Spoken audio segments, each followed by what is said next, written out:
Hi hello friends, R V ವ್ಲಾಗ್ಸ್ಗೆ ಸ್ವಾಗತ ಸುಸ್ವಾಗತ. ನಮ್ಮ ದೇಶದಲ್ಲಿ ಯಾವುದಾದ್ರೂ ಒಂದು ಮೂಲೆಯಲ್ಲಿ ಅರಣ್ಯ ನಾಶ ಆಗ್ತಾ ಇತ್ತು ಅಂತ ಹೇಳಿದ್ರೆ, ಅಕ್ರಮ ಗಣಿಗಾರಿಕೆ ನಡೀತಾ ಇತ್ತು ಅಂತ ಹೇಳಿದ್ರೆ, ಅರಣ್ಯಗಳಿಗೆ ಬೆಂಕಿ ಬಿದ್ದಿದೆ ಅಂತ ಹೇಳಿದ್ರೆ, ಅಥವಾ ನಿಮ್ಮ ನಡುವೆ ಒಂದು ಸಂವಹನಕ್ಕೇನಾದರೂ ಚ್ಯುತಿ ಬಂದಿದೆ ಅಂತ ಹೇಳಿದ್ರೆ, ಆಮೇಲೆ ಬೆಳೆಗಳು ಯಾಕೋ ಸರಿಯಾಗಿ ಬರ್ತಾ ಇಲ್ಲ ಅಂತ ಹೇಳಿ ಅಂದ್ಕೊಳ್ತಾ ಇದ್ದರೆ, ಪ್ರಾಕೃತಿಕ ವಿಪತ್ತುಗಳ ಬಗೆಗೆ ನಮಗೆ ಮುನ್ಸೂಚನೆ ಬೇಕು ಅಂತ ಹೇಳಿ ಅಂದ್ಕೊಂಡ್ರೆ, ಈ ರೀತಿಯಾಗಿರ್ತಕ್ಕಂತಹ ಹಾನಿಗೆ ಒಳಗಾಗಿರ್ತಕ್ಕಂತಹ ಪ್ರದೇಶಗಳ ನಿಖರವಾದ ಸ್ಥಳ ನಮಗೆ ಬೇಕು, ಗುರುತು ಮಾಡಬೇಕು ಅಂತ ಹೇಳಿ ಅಂದ್ಕೊಳ್ತೀವಿ ಅಂತ ಹೇಳಿದ್ರೆ, ಆ ಗುರುತಿಸಕ್ಕೆ ಬೇಕಾಗಿರ್ತಕ್ಕಂತಹ ಒಂದು ಅಂಶ ಇದೆ. ಆ ಅಂಶನೇ ಉಪಗ್ರಹ. ಹೌದು, ಇಂದಿನ ವಿಡಿಯೋದಲ್ಲಿ ನಾವು ಅನ್ವೇಷ ಉಪಗ್ರಹದ ಬಗ್ಗೆ ಸಂಪೂರ್ಣವಾಗಿರ್ತಕ್ಕಂಥ ಮಾಹಿತಿಯನ್ನು ತಿಳಿಯೋಣ. ಬನ್ನಿ. ಭಾರತದ ಬಹುಮುಖ್ಯವಾಗಿರ್ತಕ್ಕಂತಹ ಒಂದು ಮಿಷನ್ ಅಂತ ಹೇಳಿ ಕರೆಸ್ಕೊಳ್ತಾ ಹೋಗುತ್ತೆ. ಯಾವುದು? ಅನ್ವೇಷ. ಯಾಕೆ ಅಂತ ಹೇಳಿದ್ರೆ, ಇದರಲ್ಲಿ ಅತ್ಯಾಧುನಿಕವಾಗಿರ್ತಕ್ಕಂತಹ AI ಟೆಕ್ನಾಲಜಿಯನ್ನು ಹೊಂದಿದೆ. ಅದರ ಜೊತೆಗೆ ದೇಶದ ಭದ್ರತೆ ಮತ್ತು ಪರಿಸರ ರಕ್ಷಣೆಗೆ ಅತ್ಯಂತ ಅಗತ್ಯವಾಗಿದ್ದ ಅನ್ವೇಷ ಉಪಗ್ರಹ. ಆದ್ದರಿಂದ ಇದು ಉಪಯುಕ್ತವಾಗಿರ್ತಕ್ಕಂತಹ ಮಿಷನ್ ಅಂತೇಳಿ ಅನ್ನಿಸ್ಕೊಳ್ಳುತ್ತೆ. ಯಾಕೆ ಅಂತ ಹೇಳಿದ್ರೆ, ಈಗ ನಾರ್ಮಲ್ ಆಗಿರ್ತಕ್ಕಂತಹ ಸ್ಯಾಟಲೈಟ್ಗಳಲ್ಲಿ ಹೋಗಿರ್ತಕ್ಕಂತಹ ಸಂದರ್ಭದಲ್ಲಿ ಅವೇನು ಮಾಡ್ತವೆ ಅಂತ ಹೇಳಿದ್ರೆ, ಭಾರತದ ಅಥವಾ ದೇಶಕ್ಕೆ ಸಂಬಂಧಪಟ್ಟಿರ್ತಕ್ಕಂಥ ಯಾವುದೋ ಒಂದು ಜಾಗದ ಚಿತ್ರವನ್ನು ತೆಗೆಯುತ್ತೆ, ಅದಾದಮೇಲೆ ನಮಗೆ ಕೊಟ್ಬಿಡತ್ತೆ.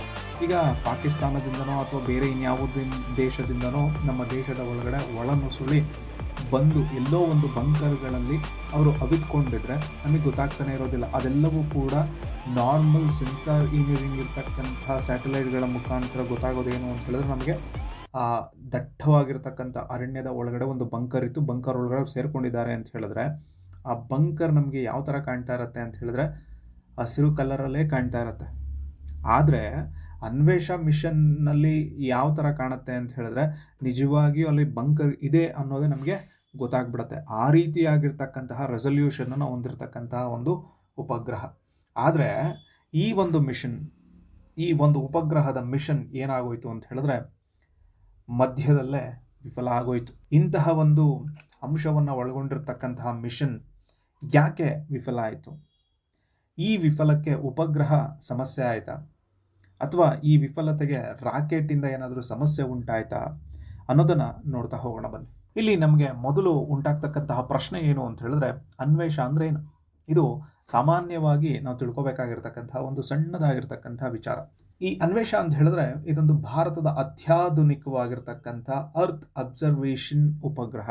ಇದನ್ನು ರೆಡಿ ಮಾಡಿರ್ತಕ್ಕಂಥವ್ರು ಯಾರು ಅಂತ ಹೇಳಿದ್ರೆ, ಇಸ್ರೋ ಮತ್ತು DRDOನವರು ಇಬ್ಬರು ಒಟ್ಟಿಗೆ ಸೇರಿ ಈ ಒಂದು ಉಪಗ್ರಹವನ್ನು ರೆಡಿ ಮಾಡ್ತಾರೆ.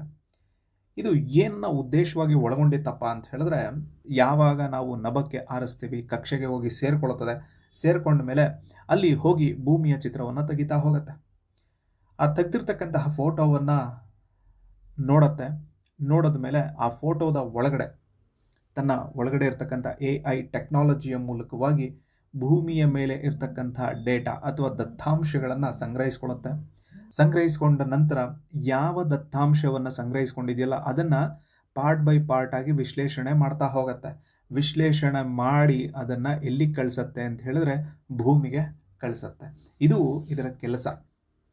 ಇದರೊಂದಿಗೆ ಇನ್ನೇನು ಮಾಡುತ್ತೆ ಅಂತ ಹೇಳಿದ್ರೆ, ಭಾರತದ ಒಳಗಡೆ ಯಾವ ಭಾಗದಲ್ಲಿ ಅಥವಾ ಎಂತಹ ಜಾಗದಲ್ಲಿ ಅರಣ್ಯ ನಾಶ ಆಗ್ತಾ ಇದೆ ಅನ್ನೋದನ್ನು ತಿಳಿಸ್ತಾ ಹೋಗುತ್ತೆ.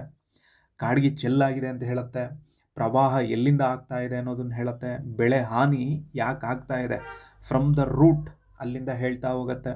ಆಮೇಲೆ ಪ್ರಾಕೃತಿಕ ವಿಕೋಪಗಳೆಲ್ಲವನ್ನು ಕೂಡ ಹೇಳ್ತಾ ಹೋಗುತ್ತೆ. ಯಾವ ಥರ ಅಂತ ಹೇಳಿದ್ರೆ, ರಿಯಲ್ ಟೈಮ್ ಈಗ ಆಗ್ತಾ ಇದೆ ಅಂದರೆ ಅದನ್ನು ಈಗ ಆಗ್ತಾ ಇದೆ ನೋಡು ಅನ್ನೋ ರೀತಿಯಲ್ಲೇ ಹೇಳ್ತಾ ಹೋಗುತ್ತೆ.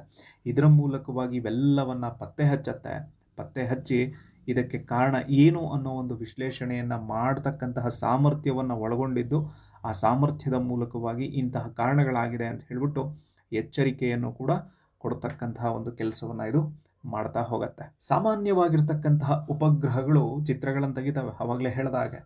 ಆದರೆ ನಮ್ಮ ಅನ್ವೇಷ ಒಂದು ಸ್ಮಾರ್ಟ್ ಸ್ಯಾಟಲೈಟ್. ಸೊ ಇದರಿಂದ ಆನ್ಬೋರ್ಡ್ AI ಸಿಸ್ಟಮ್ನ ಒಳಗೊಂಡಿದೆ. ಇದರಿಂದ ಸಮಸ್ಯೆಯನ್ನಾಗಲಿ, ಆ ಸಮಸ್ಯೆ ಏನು ಅನ್ನೋ ಒಂದು ವಿಶ್ಲೇಷಣೆಯನ್ನು ಮಾಡುತ್ತೆ. ವಿಶ್ಲೇಷಣೆ ಮಾಡಿದ ತಕ್ಷಣವಾಗಿಯೇ ಎಚ್ಚರಿಕೆಯನ್ನು ಕಳಿಸೋ ಸಾಮರ್ಥ್ಯ ಇದರಲ್ಲಿ ಇದೆ. ಆದ್ದರಿಂದ ಇದನ್ನು ಮಾಡರ್ನ್ ಸೈನ್ಸ್ ಅಥವಾ ಆಧುನಿಕ ವಿಜ್ಞಾನದಲ್ಲಿ ಇದನ್ನು ಎಡ್ಜ್ AI ಇನ್ ಸ್ಪೇಸ್ ಅಂತ ಹೇಳಿ ಕರೀತಾರೆ. ಇದರಿಂದ ಭಾರತದ ಬಾಹ್ಯಾಕಾಶ ತಂತ್ರಜ್ಞಾನದಲ್ಲಿ ಇದೊಂದು ದೊಡ್ಡದಾಗಿರ್ತಕ್ಕಂತಹ ಹೆಜ್ಜೆ ಅಂತ ಹೇಳಿ ನಾವು ಕರಿಬೋದಾಗಿತ್ತು ಯಶಸ್ವಿ ಆಗೋಗಿದ್ದಿದ್ರೆ.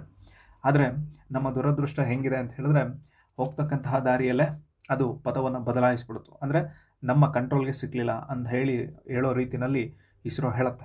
ಇದು ಮಿಷನ್ ಲಾಂಚ್ ಯಾವಾಗ ಅಂತ ಹೇಳಿದ್ರೆ ಜನವರಿ 12, 2026 ಅನ್ವೇಷ ಉಪಗ್ರಹವನ್ನು PSLV-C62 ನಂಬಿಕೆಗೆ ಅರ್ಹವಾಗಿರ್ತಕ್ಕಂಥ ಒಂದು ಸ್ಯಾಟಲೈಟ್ ವೆಹಿಕಲ್ ಅಂತ ಹೇಳಿ ಇಸ್ರೋ ಕರ್ಕೊಳ್ಳುತ್ತೆ PSLVಯನ್ನು.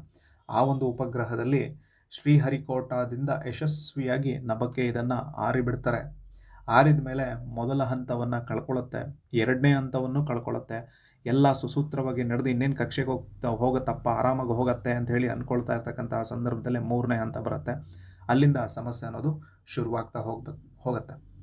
ಈ ಹಂತದಲ್ಲಿ ಮೂರನೇ ಸ್ಟೇಜ್ ಟೆಕ್ನಿಕಲ್ ಅನಾಮಲಿ ಕಾಣಿಸ್ಕೊಳ್ಳುತ್ತೆ. ಇದರಿಂದ ರಾಕೆಟ್ಗೆ ಬೇಕಾಗಿರ್ತಕ್ಕಂತಹ ಥ್ರಸ್ಟ್ ಸಿಗಲಿಲ್ಲ ಅಂತ ಹೇಳ್ತಾರೆ.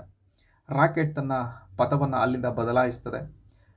ಆಮೇಲೆ ರಿಕ್ವೈರ್ಡ್ ಆರ್ಬಿಟಲ್ ಸ್ಪೀಡನ್ನು ಕೂಡ ಅದು ತಲುಪಲಿಲ್ಲ ಅಂತ ಹೇಳ್ತಾರೆ. ಇದರಿಂದ ಉಪಗ್ರಹ ಕಕ್ಷೆಗೆ ಸೇರಬೇಕಾಗಿತ್ತು, ಸೇರೋಕ್ಕೂ ಮುಂಚೆಯೇ ತನ್ನ ಪಥವನ್ನು ಅದು ಬದಲಾಯಿಸ್ಕೊಂಡ್ಬಿಡ್ತು. ಸೊ ಹಾಗೆ ನಾವು ಮುಖ್ಯವಾಗಿ ಇಲ್ಲಿ ಗಮನಿಸಬೇಕಾಗಿರ್ತಕ್ಕಂಥ ವಿಷಯ ಅನ್ವೇಷ ಬಗ್ಗೆ ಏನಪ್ಪ ಅಂತ ಹೇಳಿದ್ರೆ, ಈ ಉಪಗ್ರಹದ ಡಿಸೈನ್ ಆಗಲಿ ಟೆಕ್ನಾಲಜಿ ಆಗಲಿ ಫೇಲ್ ಆಗಿಲ್ಲ.